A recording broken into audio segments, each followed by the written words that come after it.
Hello and welcome to Sansad TV. You're watching Viewpoint with me, Frank Rausen Pereira. Well, India demonstrated its rising status as a global space power at the Global Space Exploration Conference GLEX 2025 held at Bharat Mandapam, New Delhi in the first week of May. The high-profile summit themed Reaching New Worlds, a Space Exploration Renaissance drew leaders, astronauts and scientists from over 35 countries, reinforcing India's central role in international space diplomacy and innovation. As India prepares for its Gaganyaan human spaceflight mission and future lunar and planetary explorations, GLEX 2025 positions the country as both a hub for international space collaboration and a beacon of aspiration for young minds. In this edition of Viewpoint, we will analyze the future of space exploration and India's role. Joining me on the program today are Dr. A.S. Kiran Kumar, former chairman ISRO, and Dr. T.V. Venkateshwaran, senior scientist. Thank you to both my guests for joining me on this edition of Viewpoint. Dr. Kiran Kumar, let me start the program with you first. Firstly, thank you so much for being here on Viewpoint. It's really a pleasure to have you on the program. GLEX 2025, the focus, of course, on space exploration, collaboration, and so on and so forth. Space is, gigantic, it's limitless, but yet it fascinates all of us because the way it is. How do you look at global space exploration? If you look at today, the global exploration, starting way back from the time the man started looking at space through his naked eyes, has been constantly evolving with every new tool he could actually realize, starting from aircrafts and then rockets, and then today space stations, and also even going beyond the moon is all becoming a reality. And then it is the innate curiosity of the human mind to see what is beyond Earth and how all this universe actually is operating. It's a whole lot of information which is there. And when you are limited to acquiring these informations with the basic 5 sensors the humans had, now constantly he has evolved gadgets which can take him much beyond his sensors and also the platform to take him beyond Earth. So exploration, space exploration is this process which is ever expanding and continuously moving ahead. And today, if you look at some of the things that have happened, you have got instruments like James Webb Telescope, which is making phenomenally new observations, and it is providing information which needs to be processed, assimilated, new models to be made. And it's a very exciting time because technology is moving, more and more human activities beyond Earth is becoming reality, both in the state or nation state operated system, but also there is a lot of interest in private entrepreneurs and then others getting into moving beyond Earth, carrying humans beyond Earth. So it's in a way you can say, a constant process of learning to know what is the universe. Indeed, it is. It's a constant process of learning to know what the universe is. So beautifully put there by Dr. Kiran Kumar. T.V. Venkateshwaran, let me bring you into the picture now. Let's try and understand, what's new really as far as space exploration is concerned, because it's such a dynamic field, such dynamic studies taking place all around the world. It's constantly changing as well. So what's new? What is it that we need to look at the moment? Yeah, so let me try to give a kind of a very big picture. I mean, which means that we may lose details, but we might get a broader overview. So if you look at the earlier era, something like about 20 years before or so, the space sector had two components. The one is what we can call as a utilitarian component, that is you send satellites for communication, for remote sensing, for weather, spy satellites, defense, okay? That's one part. So you had a very clear utilitarian use for it, but largely confined to developed countries and a few countries like India, which dared to enter the space technology way back. So that's one. The second area was romantic missions. Why I would call this as romantic, I'll come to it in some time. Missions to moon or other planets or Voyager spacecraft. There are marvels in technology. There is no denying. Okay, so those deep space missions were marvels. But if you compare to what we are getting today, what we are aiming today, they are all kind of let us try, let us show, let us demonstrate. That's the kind of one. So that's why it's romantic.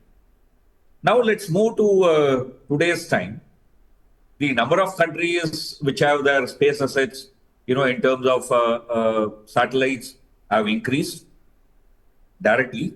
Indirectly, today, I don't think there is any country in the world which does not use space technology. So there is a big change, even in the utilitarian space, directly, indirectly. Second, if you look at the deep space missions, missions to moon or he was pointing out James Webb Telescope, the kind of things that we are able to do is phenomenal.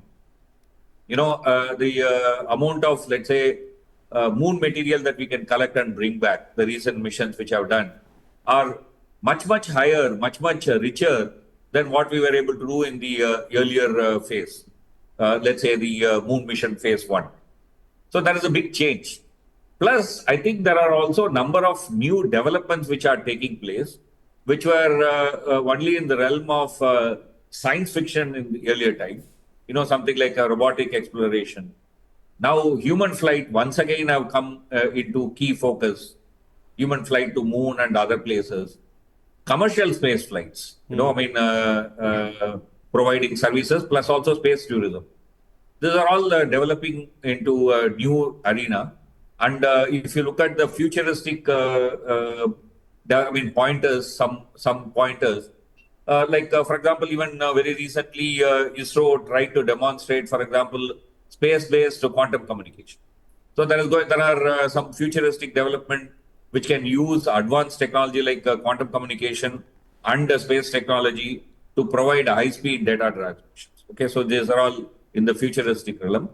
See, the space area, the space technology and the space exploration is fast developing into new arenas. This, I would say, is certainly a very exciting time. Absolutely. These are exciting times, and the excitement is bound to only go up a notch in the days to come. Dr. Kiran Kumar, coming back to you now, two aspects that I want to take forward with you. One, of course, is ISRO's success story. If you look at post-independent India and you want to point out one of those real big success stories of India, it would definitely be ISRO. ISRO will probably be on top of almost everyone's list. That is one. Why is it that ISRO has been so successful and doing so wonderfully well with regards to anything that anything that has to do with space? The second one is the point that Dr. T.V. Venkateswaran made about, space technology and how it has a spillover effect on everything else around us, and it makes so much more sense for other technologies as well to incorporate this technology. Yeah, if you look at how India started its space activity itself, it's a very interesting development in the context of the world, because India is the only country which started its space program for non-military applications. When the first object went into space way back in 1957, India was a fledgling democracy trying to provide food, shelter, education to its citizens. So at that time, we had great visionary people, scientists in this country, Homi Bhabha, Vikram Sarabhai, who were looking at how this capability of going beyond planet Earth can make a difference to the lives of people on the country. So they were able to actually demonstrate that using space, you can bring in communication, broadcasting, weather monitoring, and a whole lot of Earth observation applications. So India started its space program with a primary objective of using technology of space to provide solutions to its day-to-day problems of development. And it is this particular aspect of trying to bring in a new technology for providing solution which has made a difference in what ISRO has shown in the country. And it is this particular aspect which has also enabled whatever technology is accessible to you, you use it. What is not accessible, you develop your own, is another important aspect, because as you can see, the very nature of the space activity has such restrictions globally, and then it's not easy to make this development. But then what India showed is this technology is being used primarily for solving problems which otherwise would have taken both more time and money. Just to give one simple example, if at that time in the 70s, etc., if you were to provide communication and broadcasting across the country, it would have required one microwave tower every kilometer, and covering our 3.25 million square kilometers, you could have seen how much is needed. But then space technology is able to provide it much quicker. So one is the primary purpose of developing this technology.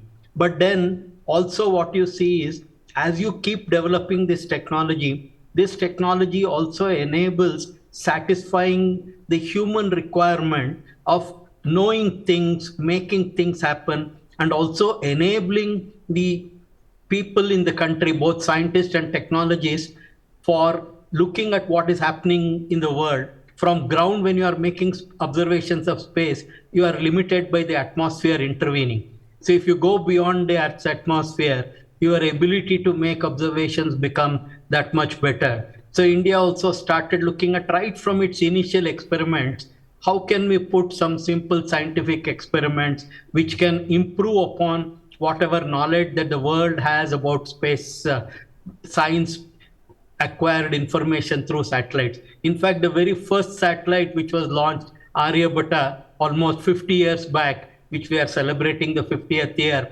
carried some simple experiments, X-ray detection, and in fact, though it operated for a very limited time, it demonstrated something which others had not observed up to that point of time.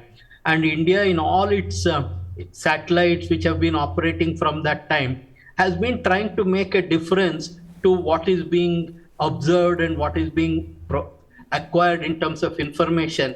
And you can also see, though India made its Chandrayaan program much later, it is the Chandrayaan 1 which really demonstrated the process of water molecule formation and presence of water. And then whether you talk of astrosat, where though you can comparison with Hubble or even James Webb, it has got a unique wavelength region where its sensitivity and observation capability is beyond what others have done. So Right. in many ways, what ISRO has done and demonstrated is using this new technological capability of going beyond Earth for use on Earth, plus obviously as humanity keeps evolving, understanding the universe becomes that much more important. And in all this, ISRO and India has been able to show to the world that you can do a lot of activities in a very cost-effective manner. Absolutely, absolutely.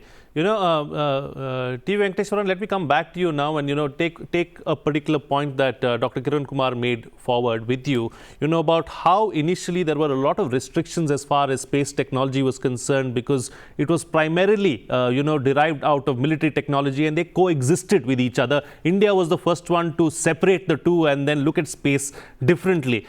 Over the years, we've also seen that collaboration between different space agencies and nations has been far stronger than any other sector or field. Why is that so, and how is this progressing? Before that, I want to make one additional comment to what Dr. Kiran Kumar mentioned, which I think the public of this country needs to know. And many places I repeat it, maybe even in this platform I am repeating it. I would ask our viewers to do a small exercise. Go back to some library where you have old newspapers. Look at newspapers of 1950s or early 60s during the month of November and December. You will certainly find some cyclone striking the Bay of Bengal, the coast along the Bay of Bengal. And you will invariably find thousands of people losing their life. Do that same exercise now. You won't find that kind of a human loss. Of course, this whole thing is not only ISRO, but the space technology and the technology that provides information to the Met Department is very, very key, very pivotal. So it's not only some glitter, glamour, unseeingly, that is, many of us are not even aware such a thing is happening, that space technology is actually saved lives, is saving life. Okay, not just in the past, it's also in the future, because we are going to have much more stronger cyclones in our coast because of climate change, and our weather prediction capacities enabled by the space technology is going to help us in mitigating human cost. So this is one thing that I just wanted to add, which I thought was very important for us to know. Because whenever we think of space, we all think of only rockets, spacecraft, landing on moon. This is, I think, a very important point, because many people think that we are wasting money. We are still not a very rich country and so on. I think people need to know about this. So coming back to the question that you asked about the international cooperation. So ISRO has always been, in my view, I mean, I'm looking at the history of ISRO, always been welcoming collaboration and cooperation. Whenever agencies are ready to treat us with, let's say, partners and with honor, we are always have been ready to collaborate. Even the earliest attempts by ISRO at Tumba, you know, some of the sounding rockets were actually given to us by other countries. It's only later that we developed. Of course, we developed our own sounding rocket within a few years. That's a different story, but still, it all started with some kind of an international collaboration. So if you look at Aryabhatta, which the first satellite that we launched, which Dr. Kiran Kumar mentioned here, about which we are celebratedly talking today, was launched with the support of Soviet Union's rocket. Again, a kind of international collaboration. So if you look at the history of ISRO, there has never been an occasion when we have refused to work with others. In fact, even in Chandrayaan project, there were attempts to involve very many space agencies like Japanese agencies and Russian agencies. Thing did not work out. That's a different issue. They may have their own issues. We may have our own priorities, but there has always been such attempts. Even today, for example, with Axiom, we have understanding, and then most likely very soon, Mr. Subhanshu Shukla is going to be launched into space through the Axiom program. We have also kind of made an understanding with the Artemis program of NASA, which is a program to take humans back to moon. But of course, we don't know what's going to happen to NASA's program. I'm told something like about 11 research spacecrafts are under threat at this point of time, meaning that programs are not being approved in NASA for want of money. So, but that of course is something that will emerge, and we will know about it. There are many such space collaboration which is going on. Very soon we'll be doing with NASA the NISAR observation satellite, right? So the collaboration has been going on, and it's fruitful, and I think that's one way of progressing further. Absolutely, absolutely. Dr. Kiran Kumar, coming back to you now, let's also understand, when we are looking at this whole sector of global space exploration, what are, ISRO's strengths? Where does its strengths lie? What are its prowess? And, how do we go forward? Yeah, if you look at the way ISRO has developed its program itself, the primary objective has been how to make use of space technology for use on Earth and then providing information, etc.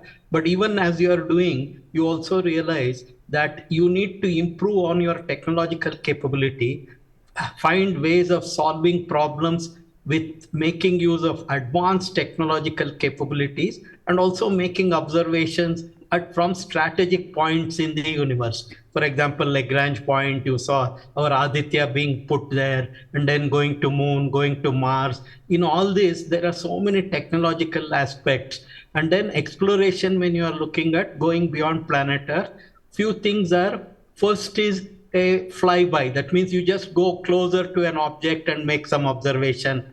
Next is orbit that object. and put an orbiter.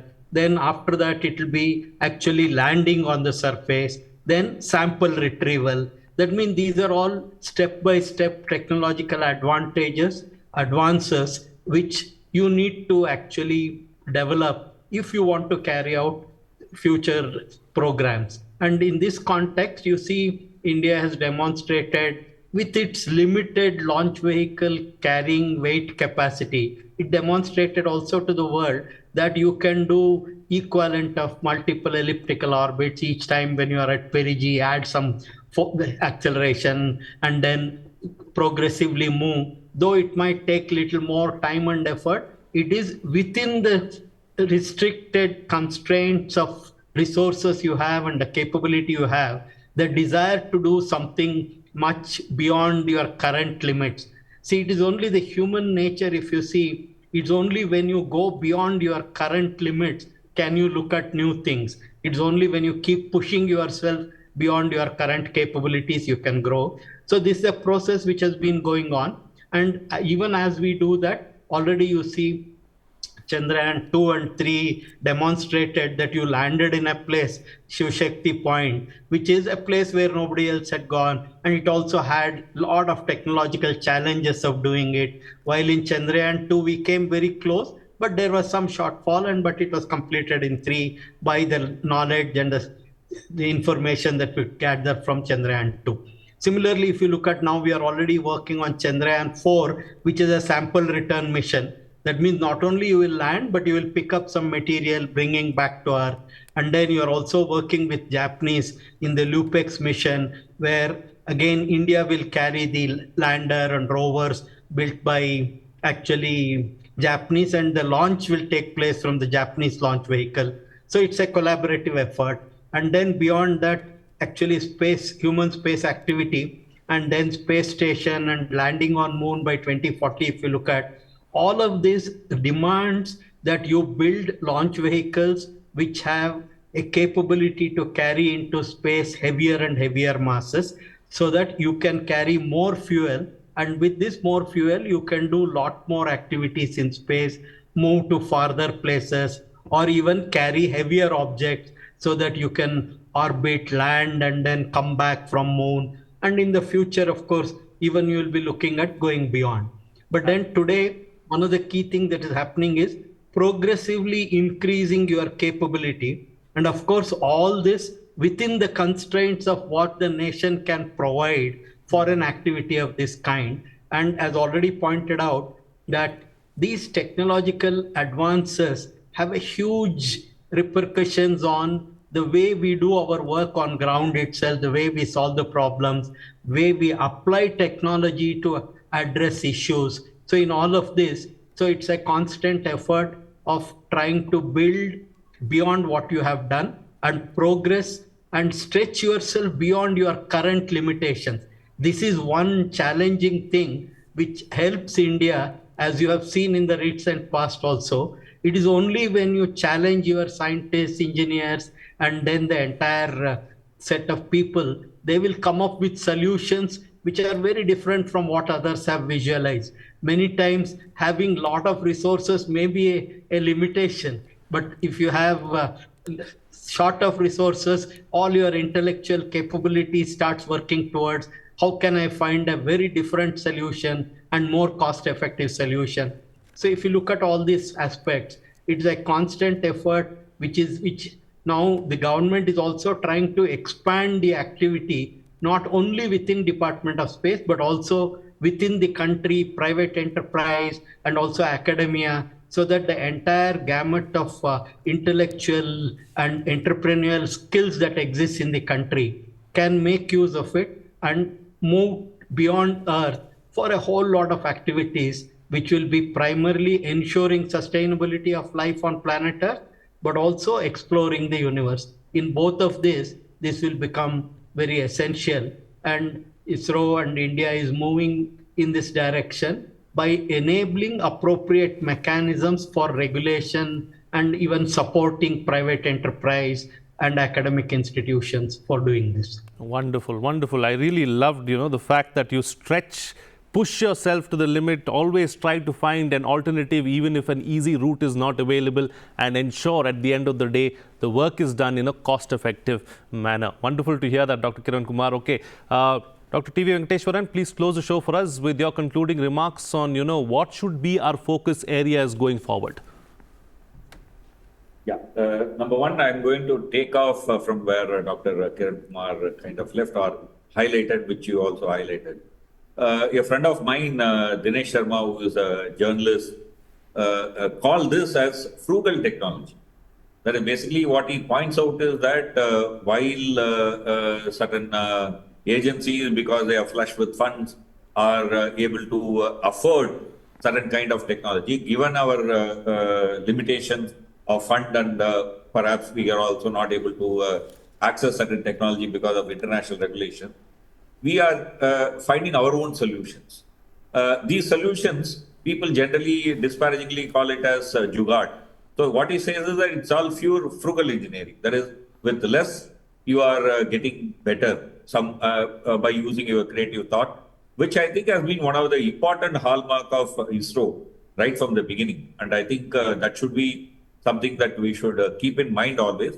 And second, ISRO has always been measured in its approach, whether it is rocket, launch vehicle building or satellite building or space exploration.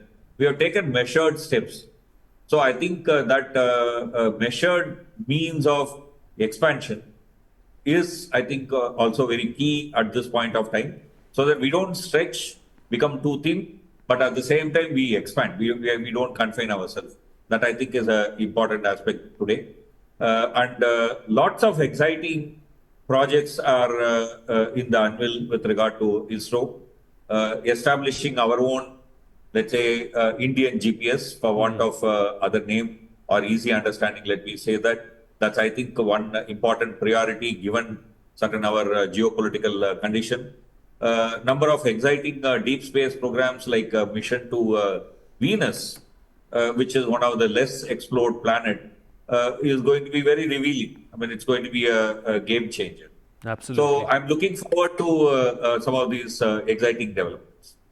Very true. All these exciting developments and the exciting mind, of course, will also keep exploring these aspects and trying to get as much information as possible. Thank you so much, Dr. Kiran Kumar and Dr. T.V. Venkateshwaran, for joining me on the program and sharing your views and putting things into perspective for us. Much appreciate you joining us here on Sansad TV.